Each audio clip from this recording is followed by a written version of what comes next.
Regarde ce pauvre le feu.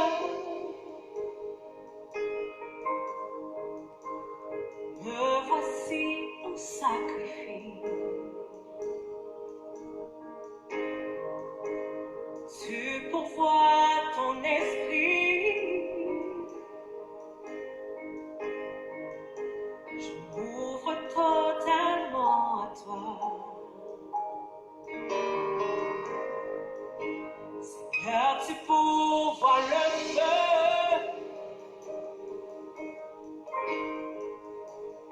Me voici en sacrifice.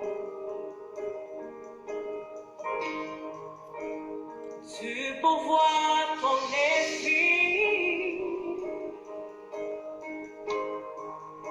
Je m'ouvre totalement à toi. Remplis-moi Dieu. Remplis-moi Dieu. Remplis-moi Dieu. Remplis-moi. Remplis-moi Dieu. Remplis-moi Dieu. Remplis-moi Dieu. Remplis-moi. Seigneur, tu pourvois le feu.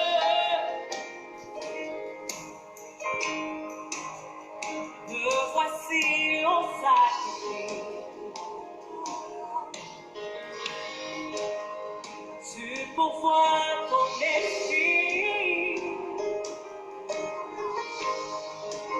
Je m'ouvre totalement. Remplis-moi Dieu. Remplis-moi Dieu. Remplis-moi Dieu. Remplis-moi. Remplis-moi Dieu. Remplis-moi Dieu. Remplis-moi Dieu. Remplis-moi. Remplis-moi Dieu. Remplis-moi Dieu. Remplis-moi Dieu. Remplis-moi. Remplis-moi Dieu. Remplis-moi Dieu. Remplis-moi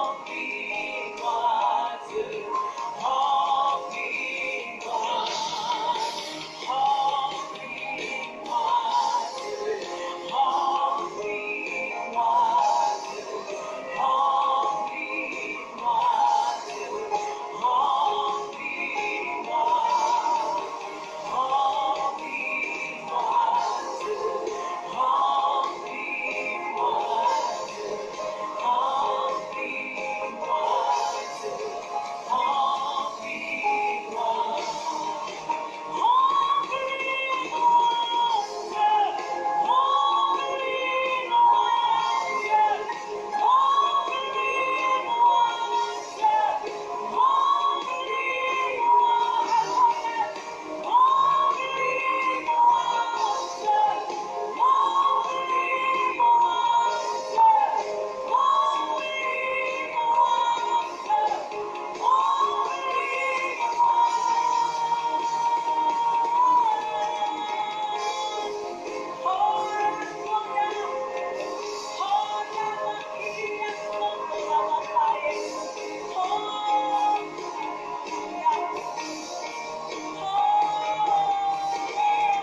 Remplis-moi, je veux plus de toi, jusqu'à ce que je t'aime, jusqu'à ce que je t'aime. Remplis-moi, Yahweh, je veux plus de toi, jusqu'à ce que je t'aime, jusqu'à ce que je t'aime. Remplis-moi,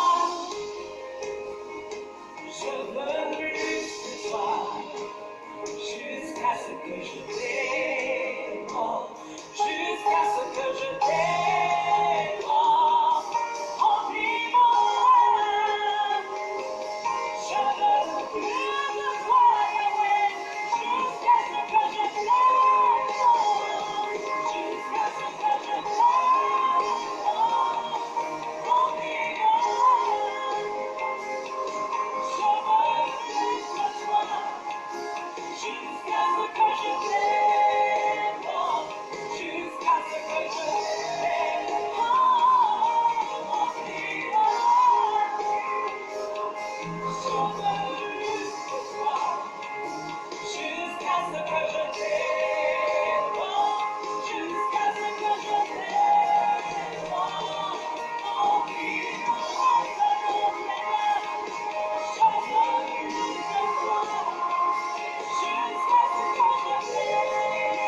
Oh oui, Dieu, je veux plus de toi.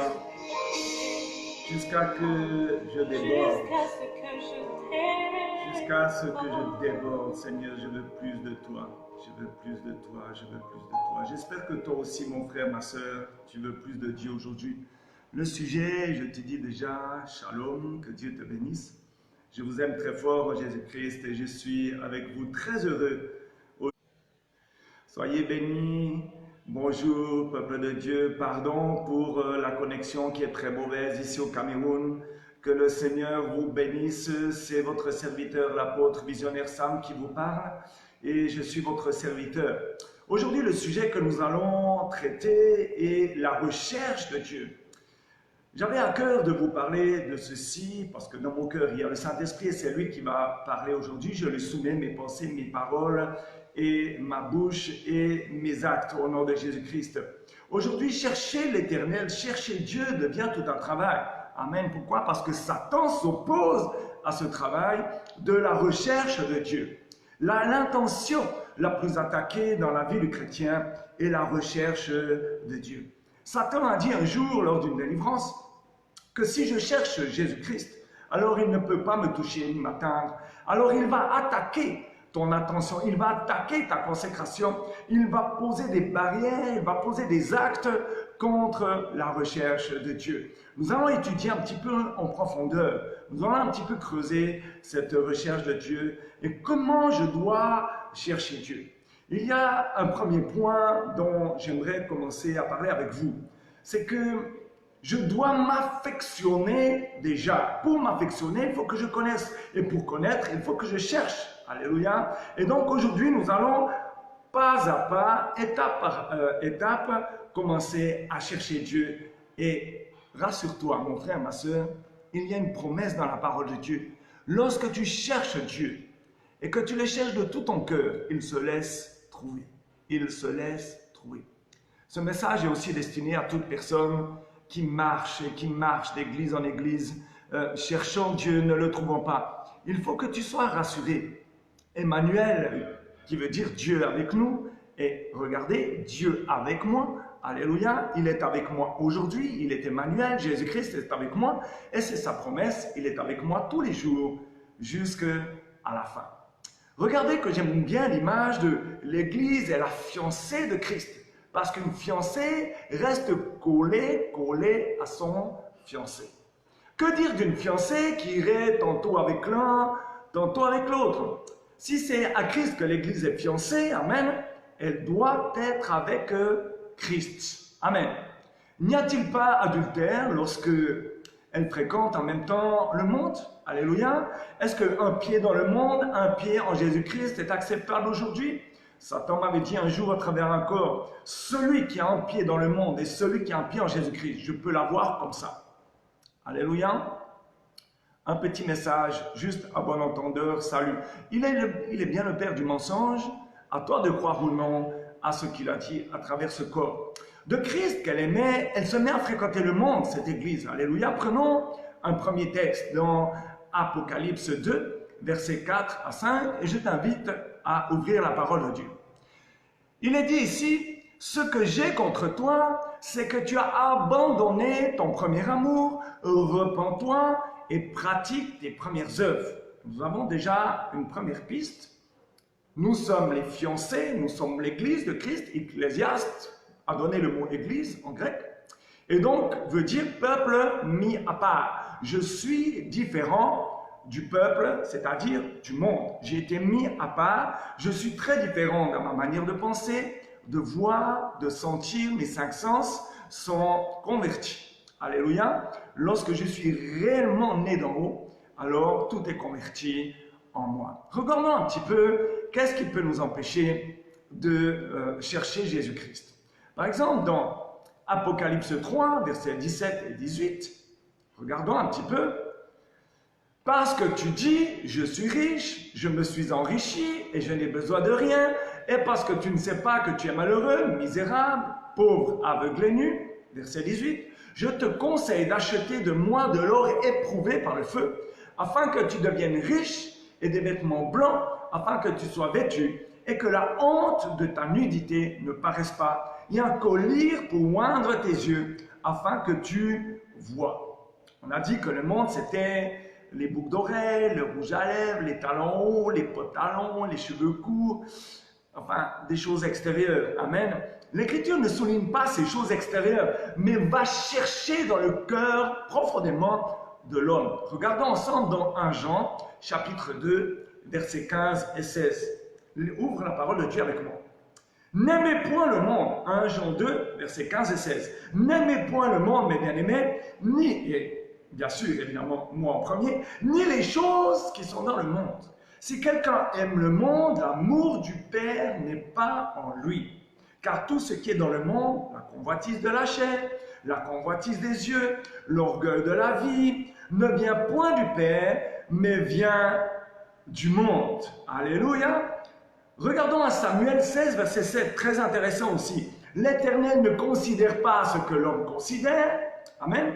L'homme regarde à ce qui frappe les yeux, mais l'Éternel regarde à quoi? Toi-même, tu peux terminer, tu connais. Il regarde au cœur. Amen. Je suis convaincu que l'homme, dès qu'il est né, est à la recherche de quelque chose. Il est à la recherche de quelque chose et il ne sait pas ce qu'il doit chercher. Alors c'est la raison pour laquelle l'un va dans l'hindouisme, l'autre va dans l'islam, l'autre va dans les églises éveillées ou réveillées. Amen, celles qui dormaient se sont réveillées. Et voilà que tout d'un coup, la personne est là bien calée dans l'église ou dans l'assemblée où elle est et n'a toujours pas trouvé la chose. Et elle commence ou continue à marcher d'assemblée en assemblée. Aujourd'hui, la pratique est courante, ici au Cameroun, de même chercher la solution chez le marabout du quartier. Pas de problème avec ça. Même un jour, je témoigne, le Seigneur m'avait dit, j'étais en face d'une centaine de personnes dans une église, et le Seigneur me disait que, regarde toutes ces personnes-là, elles ont plus de facilité à croire que le marabout guérit, que Dieu guérit. Ça veut dire que dans la présence de Dieu, certains viennent avec des écorces, avec des fétiches, en pensant que si l'homme de Dieu n'est pas puissant, au moins j'ai comme secours l'écorce dans ma poche. Attention, ne mets pas tes pieds au dehors de la présence de Dieu. C'est la raison pour laquelle aujourd'hui j'aimerais canaliser tes recherches, amen, et afin qu'elles aboutissent à Dieu, car il est le créateur de toutes choses et il est là pour te sauver. Dans Colossiens chapitre 3, nous avons une orientation de ce que je dois chercher. Colossiens chapitre 3, versets 1 à 3, il est dit « Si donc vous êtes ressuscité avec Christ », la condition ici, c'est d'être ressuscité avec Christ, c'est-à-dire d'être baptisé de la mort de Jésus-Christ, qui se trouve dans Romains chapitre 6. Tu peux les lire toi-même. « Si donc vous êtes ressuscité avec Christ, cherchez les choses dont, regardez, je ne dois pas chercher au niveau horizontal, mais sur le plan vertical, où Christ est assis à la droite de Dieu. Je dois chercher en haut, je dois chercher où en haut, où Christ est assis à la droite de Dieu. Je dois regarder en toutes circonstances, en toute situation, en haut, là où est Jésus-Christ sur son trône. Il est dit au verset 2, « Affectionnez-vous », c'est-à-dire préoccupez-vous de ce qui est là-haut. Amen. aux choses d'en haut et non à celles qui sont sur la terre, car vous êtes morts et votre vie est cachée avec Christ en Dieu. Tu dois regarder en haut, là où, pour résumer, tu es caché. Ça veut dire que comme la parole de Dieu dit que tu es caché en Christ, regarde là-haut, c'est là-haut que tu es caché, ce n'est pas sur le plan horizontal de ta situation. La promesse de Dieu, mon frère, ma soeur, c'est que si tu cherches, tu trouves. J'aimerais bien avoir cette promesse chaque fois que je perds mes clés et que je n'ai pas forcément la révélation de là où elles sont, mais que je les trouve systématiquement. Il y a un systématisme, un automatisme dans les promesses de Dieu, c'est que quand il les dit, elles s'accomplissent avec assurance. Qu'avez-vous trouvé? Cette question vient de la première question, c'est-à-dire où as-tu cherché et qu'as-tu trouvé? Parce que si tu cherches au plan horizontal, tu vas trouver les choses d'en bas. Et si tu cherches dans le plan vertical les choses d'en haut, tu vas trouver les choses d'en haut. Qu'as-tu trouvé? Je te pose cette question. Pose la question même à ton voisin qui est tout près de toi ou quelqu'un de ta famille. Qu'as-tu trouvé? Ce que tu as trouvé va déterminer là où tu as cherché. Alléluia. Et je vous assure que si vous cherchez Christ de tout votre cœur, il se laissera trouver par vous. C'est sa promesse contenue dans Jérémie, chapitre 29, versets 11 à 15. Alléluia. Regardons un petit peu. Philippiens 3, verset 7. Prends avec moi Philippiens 3, verset 7. Or, toutes ces choses qui étaient pour moi des gains, je les ai considérées comme une perte à cause de Christ. Mais oui, je considère que tout est perte en regard de ce bien suprême qui est la connaissance de Jésus-Christ, mon Seigneur. Je peux faire usage de certaines choses de ce monde, amen, rien ne me l'interdit, mais je ne dois pas être absorbé par elles. Je ne dois pas être, dis avec moi, je peux faire usage de certaines choses dans ce monde, mais je ne dois pas être absorbé par elles. En d'autres termes, elles ne doivent pas commander ma vie. Amen. Elles doivent être mes serviteurs ou servantes. Prenons 1 Corinthiens 7, verset 29. Prends avec moi 1 Corinthiens 7, verset 29. Voici ce que je dis, frère, c'est que le temps est court, que désormais ceux qui achètent soient comme s'ils ne possédaient pas, ceux qui tirent profit de ce monde comme s'ils n'en profitaient pas vraiment. Amen. Je ne dois pas me laisser envahir. En d'autres termes, je ne dois pas me laisser dominer. Dominer, enfermer. Alléluia. Regardons un petit peu ce que je cherche d'autre que Jésus-Christ. Et c'est à force d'éliminer les choses que je cherche de ce monde que je vais trouver l'éternel. Tu dois éliminer ces choses et laisser ces choses dans la main de Dieu. Il en fera quelque chose de bien. Prends avec moi 1 Timothée chapitre 6, versets 7 et 8. Et là, nous allons parler de ce que je cherche ou de ce que je peux chercher tous les jours, la nourriture et les vêtements. Il est dit dans 1 Timothée 6, versets 7 et 8, « Nous n'avons rien apporté dans le monde.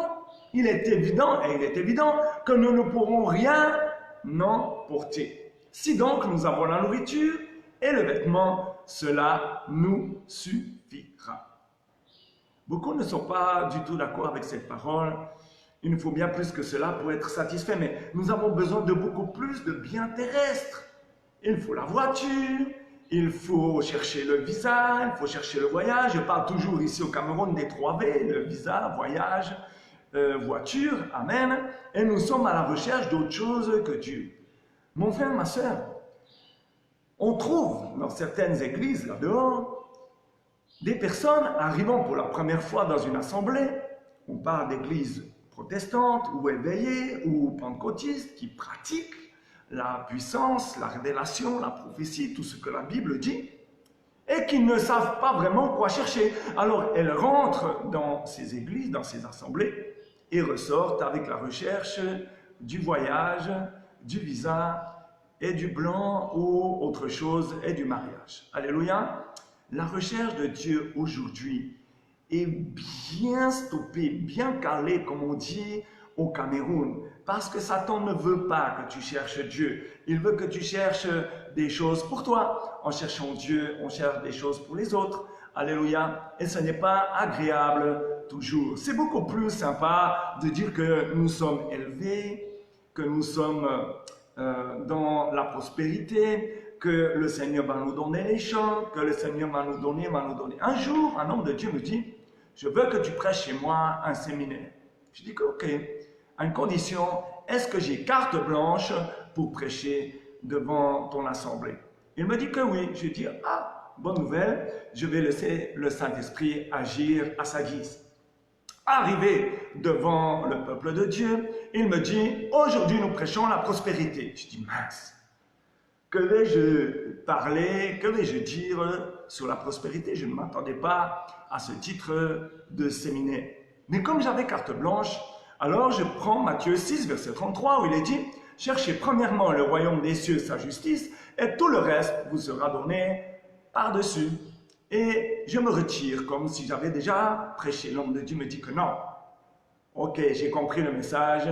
Est-ce que vous pouvez nous en dire plus avec cette fondation que vous avez de Matthieu 6, verset 33? J'ai dit que ce n'est pas moi qui vous ai eu, c'est le Saint-Esprit, alléluia. Aujourd'hui, quand Jésus-Christ prêche la diminution de l'homme, amen, et que l'homme prêche l'augmentation de l'homme, il y a un problème, amen. C'est que nous n'avons pas trouvé réellement Dieu. Aujourd'hui, ce message est destiné à ce que Dieu se laisse trouver par toi, puisque tu vas commencer à le chercher de tout ton cœur.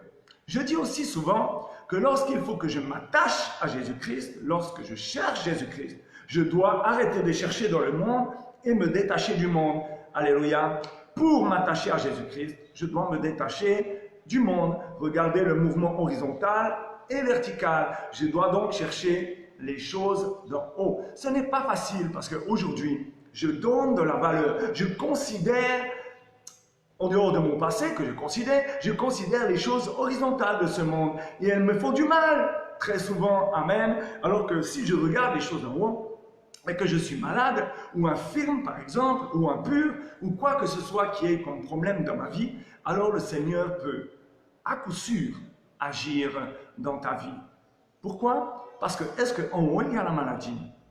Est-ce qu'en haut, dans le ciel, à la droite de Dieu, il y a l'infirmité, il y a la douleur? Si je regarde en haut et que je crois que tout est possible, dans Marc 9, verset 23, il est dit tout est possible à celui qui croit, alors je prends, j'acquiers ce que Dieu a gagné à la croix, Dieu Jésus-Christ, celui qui m'a sauvé, alléluia, est monté sur la croix pour porter mes maladies, mes infirmités, mes douleurs, ma condamnation et bien sûr me sauver. Alléluia. Je dois regarder à Dieu, je dois regarder à Jésus-Christ. Rappelez-vous, dans le désert, lorsque les serpents ont commencé à venir pour piquer, pour mordre les Israélites qui étaient dans le mécontentement. Amen. Il fallait regarder le serpent d'airain qui était la préfiguration de Jésus-Christ. Si aujourd'hui je regarde à Jésus-Christ, alors j'ai la guérison. Remarquez encore que, j'ouvre une parenthèse, sur toutes les pharmacies, vous retrouverez le piquet avec le serpent autour, parce que c'est là que je peux trouver les soins. Amen. Ça, c'était une parenthèse et je la ferme. Voyons un petit peu ce qui peut nous dérouter encore de la recherche de Jésus-Christ. Il y a la richesse. Regardons et reprenons un petit peu 1 Timothée chapitre 6. Et nous allons passer au verset 9. Mais ceux qui veulent s'enrichir tombent dans la tentation, dans le piège et dans beaucoup de désirs insensés et pernicieux qui plongent les hommes dans la ruine et la perdition. Aujourd'hui, si je suis à la recherche de Jésus-Christ, je m'éloigne de Jésus-Christ, je m'éloigne de Dieu. Il y a un principe. Lorsque ici il y a Dieu, ici il y a Satan. Lorsque je viens vers Dieu ici, je m'éloigne de Satan. Lorsque je vais vers Satan, je m'éloigne de Dieu. Ce principe est existant dans la vie de tous. Aujourd'hui, je dois m'approcher de Dieu au plus près, au plus proche pour combattre Satan et qu'il fuit loin de nous. Amen. Je relis 1 Timothée, chapitre 6, verset 9. « Mais ceux qui veulent s'enrichir, c'est-à-dire ceux qui recherchent la richesse, tombent dans la tentation, dans le piège. » Donc, la recherche de la richesse est un piège où Satan voudrait que tu mettes tes pieds. Amen. Il faut constater évidemment que ce piège fonctionne très bien. Hein? On ne le distingue pas vraiment, mais bon, le Seigneur me bénit, regardez ma chaîne laser, regardez mon magnétoscope, regardez la télévision stéréo, ils sont tout neufs, regardez ma Bible, elle est comme neuve, hein? C'est le livre saint, je ne voudrais surtout pas l'user quand même. Il faut la garder en bon état, elle est bien dorée, elle n'est pas pliée, les pages sont encore nettes, gardons-la comme ça. Allons un petit peu plus loin. 1 Timothée chapitre 6 verset 10. Car l'amour de l'argent est une racine de tous les maux, et quelques-uns, en étant possédés, se sont égarés loin de la foi et se sont jetés eux-mêmes dans bien des tourments. Alléluia. Je relis parce que c'est très important. Car l'amour de l'argent est une racine de tous les maux, et quelques-uns, en étant possédés, se sont égarés loin de la foi et se sont jetés eux-mêmes dans bien des tourments. Regardez ma voiture, regardez ma cuisine, regardez mon four, regardez ma villa, regardez mon chalet, regardez, waouh, j'ai une caravane lorsque je vais en vacances. Regardez, ma tête qui tourne tout autour de cela ne peut pas être à la recherche de Dieu. Tout cela, ce sont des biens que tu as payés ou que tu es en train de payer. On ne vous a rien donné, vous ne les avez pas eu gratuitement. Certainement pas. Regardons un petit peu les choses d'en haut, mon frère, ma soeur. Changeons un petit peu de point de vue. Ce que tu peux avoir gratuitement de la part de Dieu, allons-nous le découvrir dans notre vie? Et cette chose-là est le don de Dieu. Amen. Le don de Dieu vient de charisma qui veut dire grâce. Je reçois la grâce, je reçois le don de Dieu. Il n'est pas bon pour l'homme d'être riche des choses d'en haut. Et surtout pas d'être pauvre des choses d'en haut. Je rectifie ce que je viens de dire. Il n'est pas bon pour l'homme d'être riche des choses d'en bas. Amen. Et il n'est pas bon d'être pauvre des choses d'en haut. Alléluia. C'est dans le ciel que nous devons accumuler les choses par des actes, des bons actes que j'ai faits sur la terre, ou en d'autres termes, l'œuvre de ma foi. Car la foi sans les œuvres est morte. Regardons un petit peu les choses d'en haut. Je m'en occupe parce que je suis là aujourd'hui et demain je vais retourner à mes affaires, c'est bien normal. On parle d'un regard constant, on parle d'un regard enraciné, positionné dans le ciel, c'est-à-dire de manière permanente et constante. Ce n'est pas qu'aujourd'hui, au moment de l'exhortation, je commence à regarder vers le ciel, Jésus-Christ, où il est assis à la droite de Dieu, et que demain, je continue mon point de vue. Alléluia. Regardons 2 Timothée, toujours, chapitre 2, verset 4, il est dit « Il n'est pas de soldat qui s'embarrasse des affaires de la vie, s'il veut plaire à celui qui l'a enrôlé. » Si tu as été enrôlé par ton Dieu, c'est-à-dire engagé dans ce combat spirituel par ton Dieu, alors tu dois tout faire pour lui plaire, et s'il est question de se débarrasser des choses de la vie. Attention, sur le mot débarrasser ici, il n'est pas dit jeter, il est dit plutôt ne pas valoriser. Alléluia, je dois considérer, je dois voir, je sais qu'elles existent, mais je ne dois pas m'en faire du souci ni m'en préoccuper. Je dois les prendre et les donner à Jésus-Christ car il est dit « Déchargez-vous sur moi de tous vos soucis » et résultat, la promesse est « Et je vous donnerai du repos ». Alléluia. Cette parole est peut-être trop dure, hein? Amen. Ces choses sont peut-être pas très agréables à entendre. Amen. Regardez une image. Mon frère, ma soeur, il y a des choses aujourd'hui pas très agréables à entendre. Mais regardez. Vous avez une histoire qui est très intéressante. Il y a un prisonnier et qui est là depuis des années et des années et des années et des années derrière les barreaux. Vous passez devant sa cellule et vous brandissez les clés devant lui. Brandir des clés, amen, ce n'est pas agréable à entendre, mais imaginez le son de ce bruit au prisonnier qui attend ceci depuis des dizaines d'années. Alléluia. Le bruit n'est pas très agréable, mais il sait que ce bruit est signe de liberté. Aujourd'hui, La prédication est comme un bruit désagréable à entendre, mais elle peut te libérer. Alléluia. Reçois cette clé, même si le son de ce trousseau de clés-là n'est pas agréable à tes oreilles, ce n'est jamais agréable. Aujourd'hui, ce trousseau de clés peut être la clé qui peut te sortir de ton problème. Alléluia. Ce n'est pas agréable. Amen. Mais elle peut te sortir de ton problème. Regardons un petit peu plus loin, même si c'est dur. Continuons, le ciel appartient aux violents qui s'en emparent. 2 Timothée, chapitre 4, verset 3, et tu vas lire avec moi. Il viendra un temps où les hommes ne supporteront plus la saine doctrine. Attention à ne pas être dans ce clan-là. Mais ayant la démangeaison d'entendre des choses agréables, ils se donneront une foule de docteurs selon leurs propres désirs, détourneront l'oreille de la vérité et se tourneront vers des femmes.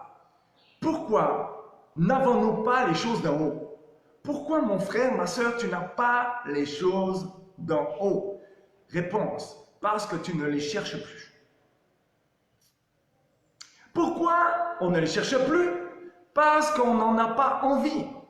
Regardez une autre histoire. Imaginez que Bill Gates, tout d'un coup l'homme le plus riche du monde actuellement, débarque chez toi. Il vient au petit déjeuner. Toi, tu lui offres de la bouillie avec des beignets. Amen, c'est ce qu'on mange au Cameroun. Alléluia. Et il va dire, mais mon gars, est-ce que tu sais d'où je viens? Est-ce que tu sais qui je suis? Allez me chercher aux États-Unis le caviar, allez chercher le beurre en France, allez chercher. Il ne va pas considérer ce que tu lui offres parce qu'il n'en a pas besoin.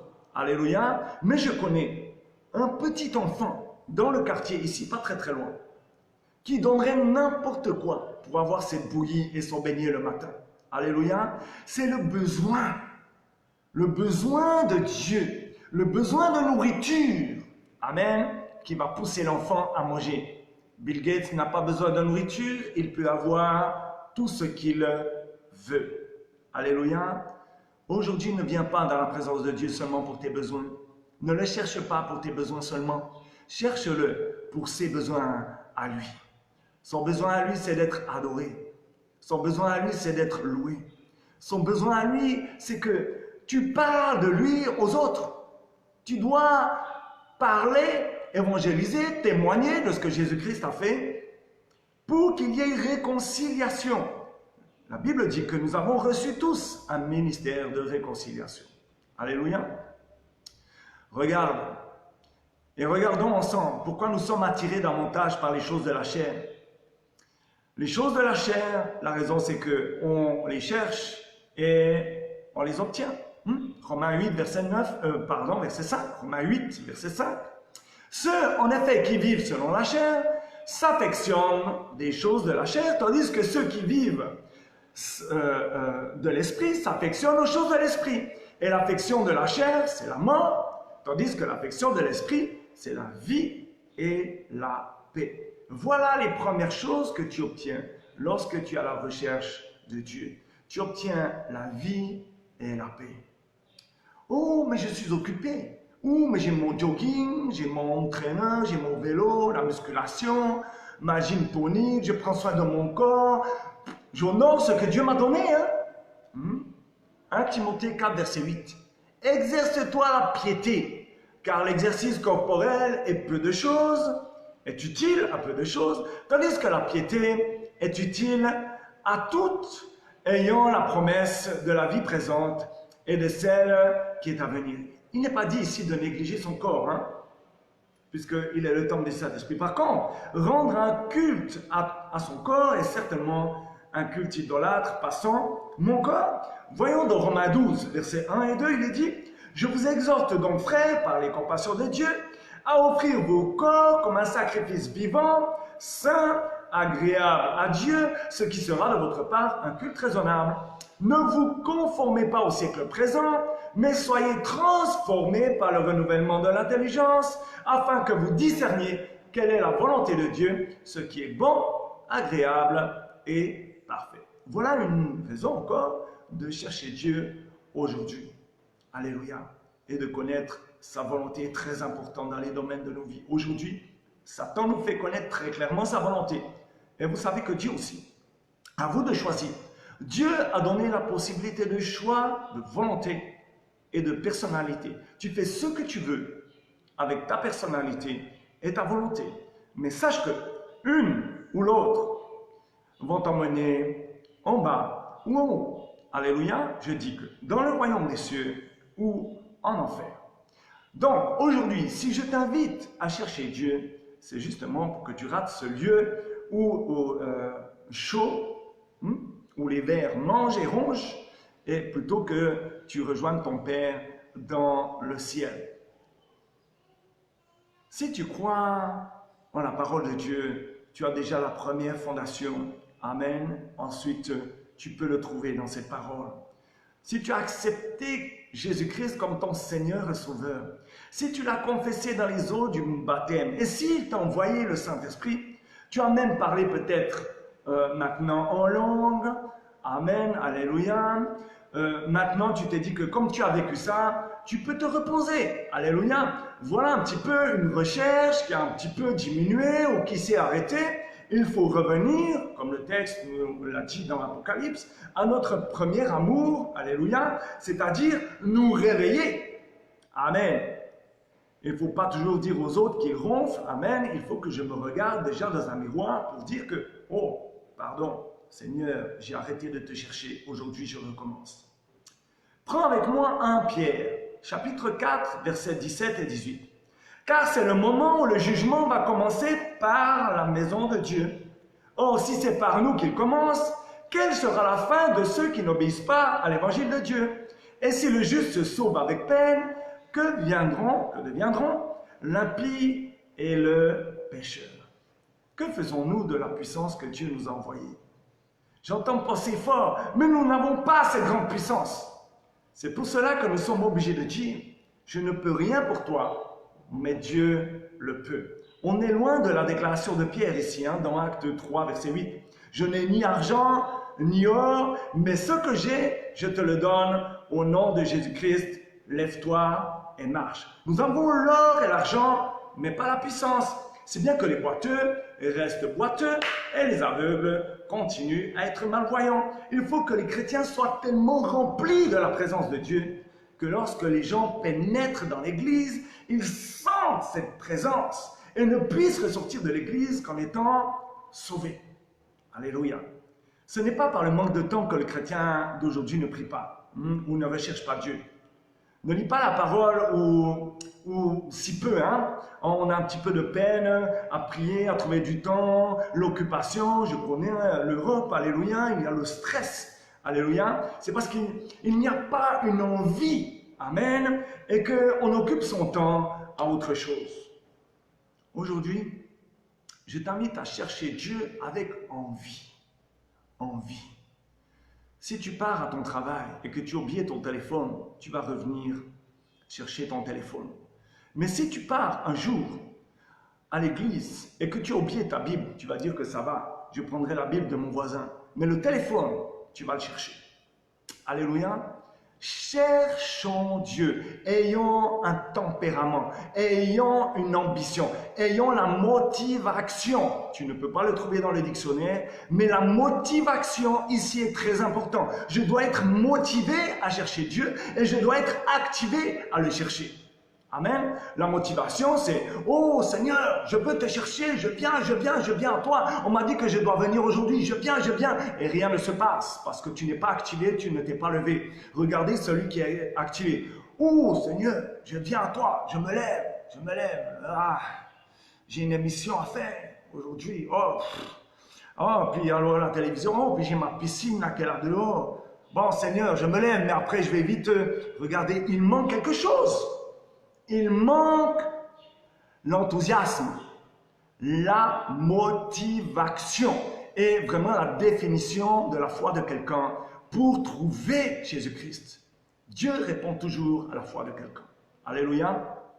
Est-ce que j'ai envie aujourd'hui?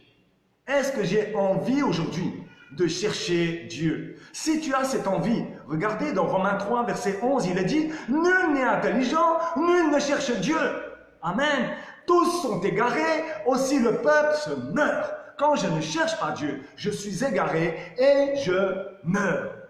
Je meurs. Aujourd'hui, tu dois chercher Dieu. Ainsi, tu ne seras pas égaré et tu auras la vie éternelle. Il est dit dans Amos, chapitre 5, verset 4, « Cherchez-moi ». Même là, il vous invite. Il vous supplie même. Il dit, « Cherchez-moi et vous vivrez ». Cher Jésus-Christ, ne cherche pas le mariage. Cherche premièrement le royaume des cieux, sa justice, et le Seigneur te donnera le mariage. Le jour où tu arrêteras de chercher le mariage, le voyage, les 3V, la voiture, voyage, visa. Amen. Le Seigneur te donnera ce que ton cœur désire. Cherche premièrement le royaume des cieux, sa justice. Alléluia. Voyons un petit peu un autre sujet qui peut nous empêcher de trouver Dieu. La superficialité. Il est temps de rechercher dans le Seigneur d'un cœur pur. La recherche superficielle en surface, c'est-à-dire sans profondeur de cœur, c'est-à-dire je cherche Dieu dans ma bouche, mais pas dans mon cœur. Alléluia. Il est dit dans 2 Chroniques, chapitre 15, verset 2, 2 Chroniques, chapitre 15, verset 2, « L'Éternel est avec vous quand vous êtes avec lui. Si vous le cherchez, vous le trouverez. Mais si vous l'abandonnez, il vous abandonnera. » 2 Chroniques, chapitre 15, verset 2. Entre-temps, il y a la réponse de Jésus-Christ dans le Nouveau Testament pour la nouvelle alliance que nous vivons de la grâce aujourd'hui. Je serai avec toi tous les jours jusqu'à la fin. Et même avec cette promesse, je connais des milliers de personnes qui continuent à chercher Jésus-Christ. Quand il dit « je suis avec toi », collez, collez, mon frère, ma soeur, c'est coller, coller. Jésus-Christ est là. Lorsque je suis baptisé, la Bible dit dans Galates, lorsque je suis baptisé, alors je suis revêtu de Christ. Il est sur moi comme un manteau. Paul dit, ce n'est plus moi qui vis, c'est Christ qui vit en moi, il est en moi. Et Christ a dit, il est avec moi tous les jours, il est autour de moi, devant, derrière, à gauche, à droite, dessus, dessous. Il est partout. Dis avec moi, Jésus-Christ est partout. Et j'arrête de le chercher au niveau horizontal et je continue ma recherche au niveau vertical. Mais Seigneur, nous sommes pourtant dans ta maison. Oui, mais on peut être rétrograde tout en étant dans la maison de Dieu. On y est de corps, mais pas de cœur. Alléluia. Le Seigneur a dit un jour, si tu viens dans ma présence, si tu viens à l'église aujourd'hui, rentre chez toi. Le Seigneur ne veut pas que tu viennes à l'église, c'est toi l'église. Il veut que tu viennes à lui, que tu le cherches lui seul. Et que tu ne cherches pas, que tu ne viennes pas avec d'autres intentions. Parce que dans l'adoration, dans la louange, tu fais ça pour qui? Quand tu viens avec un double cœur, alléluia, viens avec l'intention de louer, d'adorer ton Dieu et de rechercher sa face. Comme Moïse cherchait sa face et le voyait face à face. Seigneur Jésus-Christ, nous voulons te chercher et nous voulons que cette promesse s'accomplisse, que si je te cherche de tout mon cœur, alors tu te laisseras trouver. Voyons dans 1 Chronique 28, verset 9, il est dit, « L'Éternel sonde tous les cœurs et pénètre tous les desseins, tous les plans et toutes les pensées. Si tu le cherches, il se laissera trouver par toi, mais si tu l'abandonnes, il te rejettera pour toujours. » Amen. Voyons un petit peu plus loin. Comment je dois activer ma volonté de le chercher pour le trouver? Prophétiquement, Jérémie avait annoncé l'état de notre détresse aujourd'hui. Pourrons-nous encore trouver le Seigneur? Jérémie 29, verset 13 dit, « Vous me chercherez et vous me trouverez si, condition, si vous me cherchez de tout votre cœur. » Ésaïe 55, verset 6. « Cherchez l'Éternel pendant qu'il se trouve. Invoquez-le tandis qu'il est prêt. » Collez, collez. On a besoin d'un retour de Dieu comme le fit le peuple d'Israël. Prenons ensemble ces textes et aujourd'hui, si tu as la même attitude, tu vas retrouver ton Dieu facilement. 2 Chroniques, chapitre 14, verset 11. Il est dit, Asa invoqua l'Éternel son Dieu et dit, Éternel, toi seul peux venir en aide aux faibles comme aux forts. Viens à notre aide, fais cette prière avec moi. Viens Seigneur à mon aide, Éternel, notre Dieu, car c'est sur toi que nous nous appuyons. Amen. 2 Chroniques, un petit peu plus loin, chapitre 15, verset 4. Mais au sein de leur détresse, ils sont retournés à l'Éternel, le Dieu d'Israël. Ils l'ont cherché. Résultat, ils l'ont trouvé. Si tu le cherches, tu le trouves. Amen. Cette parole a déjà été dite devant le roi Asa, Judas et Benjamin. Aussi le roi Asa, en son temps, rassembla tout le peuple. Et dans 2 Chroniques, chapitre 15 et versets 12 à 15, tu prends avec moi, hein, suis-moi. 2 Chroniques, chapitre 15, versets 12 à 15, il est dit, ils prirent l'engagement de chercher l'Éternel. Ah, ils prirent l'engagement. À partir de maintenant, mon frère, dis avec moi, je prends l'engagement de chercher l'Éternel, le Dieu de mes pères. Je vais chercher de tout mon cœur, selon 2 Chroniques, chapitre 15, versets 12 à 15. Je répète, ils prirent l'engagement de chercher l'Éternel, le Dieu de leur père, de tout leur cœur et de toute leur âme. C'est-à-dire, le cœur était engagé et leur âme était engagée. L'âme est le siège des émotions, des sentiments et de la volonté. Leur volonté était engagée à regarder vers le ciel et à chercher Dieu. Et quiconque ne rechercherait pas ou ne chercherait pas l'Éternel, le Dieu d'Israël, devait être mis à mort. Il y avait une menace pour qui ne cherchait pas Dieu avant, petit ou grand, homme ou femme, pas d'importance. 14. Ils jurèrent fidélité à l'Éternel à voix haute, avec des cris de joie, yes, et au son des trompettes et des corps, yes. Tout Judas, verset 15, se réjouit de ce serment, car ils avaient juré de tout leur cœur. Ils avaient cherché l'Éternel de plein gré. De plein gré. Ils se sont engagés dans la motivation à chercher l'Éternel de leur plein gré. Et ils l'avaient trouvé. Et l'Éternel leur donna quoi? Du repos. Non, du repos de tous côtés. Mince.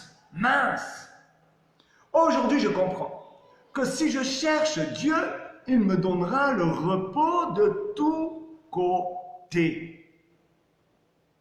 C'est imprimé ça, mon frère, ma soeur. Il me donnera du repos de tous côtés. On se lève devant Dieu. Amen. Dans le psaume 63, versets 1 et 2, il est dit, « Ô Dieu, tu es mon Dieu, je te cherche. Mon âme a soif de toi. Mon corps soupire après toi dans une terre aride, desséchée sans eau. » Alléluia. Oh Dieu, dis-le avec moi. Oh Dieu, tu es mon Dieu. Je te cherche. Mon âme a soif de toi. Mon corps soupire après toi dans une terre aride desséchée sans eau. Nous arrivons dans les promesses maintenant. Psaume 40, verset 16 dit quoi? Que tous ceux qui te cherchent soient dans l'allégresse et se réjouissent en toi. Psaume 34, verset 10, les lionceaux éprouvent la disette et la faim, mais ceux qui cherchent l'Éternel ne sont privés d'aucun bien. Mince. Donc tu as la paix. Amen. Tu as le repos de tous côtés. Amen. Et il se passe quoi? Amen. Je ne suis privé d'aucun bien. Mince. Yes. 1 Chronique, chapitre 16, verset 11. Ayez recours à l'Éternel et à son appui. Cherchez continuellement sa face. Mince, là même, j'ai même la caractéristique selon laquelle je dois chercher Dieu. Je dois le chercher continuellement. Mince. Alléluia. C'est près de Dieu que je serai comblé de bien. Je l'ai compris. Hébreux 11, verset 6, lis-le avec moi. Or, sans la foi, il est impossible de lui être agréable. Car il faut que celui qui s'approche de Dieu croit que Dieu existe et qu'il est le rémunérateur de ceux qui le cherchent. En d'autres termes, il récompense ceux qui le cherchent. Cherche-le et tu auras ta récompense. Mon frère, cherche-le. Ma sœur, cherche-le. Maman, cherche-le. Papa, cherche-le. Grand-papa, grand-maman, les enfants, cherchez-le. Vous aurez votre récompense. Alléluia. Cherchez l'Éternel et il va pleuvoir des récompenses. Amen. Ne cherchez pas les choses de ce monde. Le Seigneur va vous les donner. Il sait de quoi vous avez besoin. Regardons un petit peu un autre texte encore. Dans 1 Chronique, chapitre 16, verset 11, il est dit « Cherchez le Seigneur, pas seulement, et sa force. Cherchez, recherchez-le constamment. Constamment, continuellement, alléluia, je dois passer ma vie à chercher Dieu. » Mon frère, extraordinaire. Regardons un petit peu Job, chapitre 8, versets 5 et 6. Prends ton arme avec moi, elle est chargée, amen, et les munitions ne manquent jamais. Job, chapitre 8, versets 5 et 6, il est écrit « Mais toi, si tu recherches Dieu, si tu supplies le puissant, si tu es sans reproche, si tu es droit, maintenant même il veillera sur toi et il rétablira ton domaine de juste. » Est-ce qu'il y a encore besoin d'ajouter quelque chose à cette parole? Mon frère, ma soeur, cherche Dieu de tout ton cœur. Et il se laissera trouver. Il va te rémunérer. Il va te donner la paix. Il va te donner des promesses qui sont pour toi déjà acquises en lui. Et le oui et l'amen. Quand il dit quelque chose, la chose s'accomplit. Il n'est pas un homme pour mentir. Nombre 23, verset 19. Le Seigneur te promet aujourd'hui que si tu le cherches, il va te rémunérer. Et je dis même qu'avant même que tu commences à le chercher, il commence déjà, connaissant ton intention de le chercher, il commence déjà, là, maintenant, à te rémunérer. Reçois la grâce de Dieu dans ta vie. Reçois le feu de recherche de sa présence. Alléluia, je prie selon l'Esprit de Dieu. Reçois toutes les grâces que Dieu veut te donner dans cette recherche. Mes brebis me connaissent, elles entendent ma voix et elles me suivent. Que le Seigneur te fasse entendre sa voix très clairement dans ton esprit. Cherche-le. Apprends-le, apprends à le connaître. Apprends qui il est. Apprends quel est son caractère. Apprends ce qu'il aime et ce qu'il déteste. Éloigne-toi de ce qu'il déteste et approche-toi de ce qu'il aime. Change ta vie. Change ton point de vue. Commence à regarder aux choses d'en haut et détache-toi des choses qui sont d'en bas. Mon frère, j'espère que ce message aujourd'hui, donné par le Saint-Esprit à travers ma bouche, va orienter ta vie dans la bonne direction. On recherche la prospérité à gauche et à droite, alors que c'est une promesse que Dieu te donne si tu le cherches. Cherche-le et la prospérité est dans ta vie. Que Dieu te bénisse. Shalom.